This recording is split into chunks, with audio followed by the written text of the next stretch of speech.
Hello, my name is Pavlo Vlastos. I'm a PhD candidate at the University of California at Santa Cruz, and I'm part of the Autonomous Systems Lab.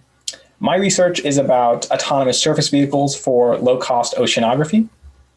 One of the questions is, why use autonomous surface vehicles?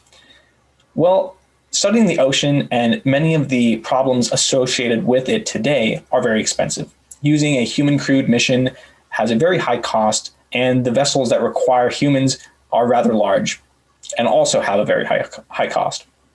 So we have to find a way to collect data and certain sensor measurements to study these phenomena, things like harmful algal blooms, which can create oxygen deficits in certain areas of water and actually kill large marine organisms, and other things like oil spills, and as well as plastic pollution and maybe changes in ocean acidity, as well as temperature. These are all very important to study, and they're very costly to study with a human crewed mission. So this is where autonomous surface vehicles are very important to use and have a great potential.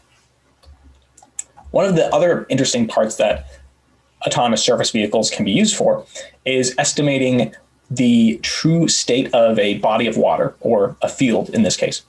And we could take depth sensor measurements, we could take salinity measurements, but whatever the sensor measurement we're taking, we want to be able to recreate the true map of that field and find out points of interest that are particularly important for other researchers. So here we have a true field or body of water that, unfortunately, in reality, we can't get our sensor measurements to provide us. But we can take certain kinds of sensor measurements at specific locations in an area, and we can recreate that field by estimating it. And this is a very interesting and powerful capability of autonomous surface vehicles, because they can do this on their own and then provide points of interest back to these researchers. So my research is on the development of the guidance system and the path planning, as well as the spatial estimation.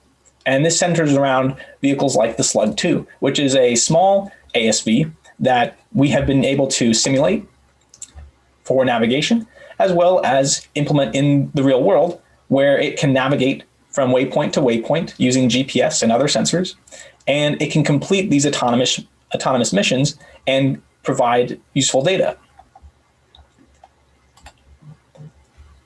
Now, how this works is it uses feedback control and optimal estimation.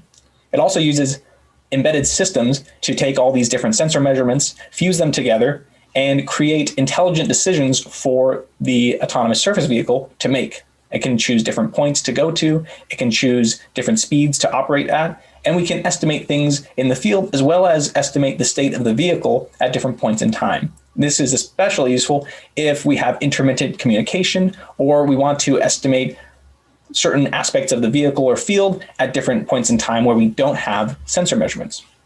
So lastly, I'd like to thank the ARCS Foundation for your sponsorship. This has helped propel my research forward and will hopefully help many other researchers in the future.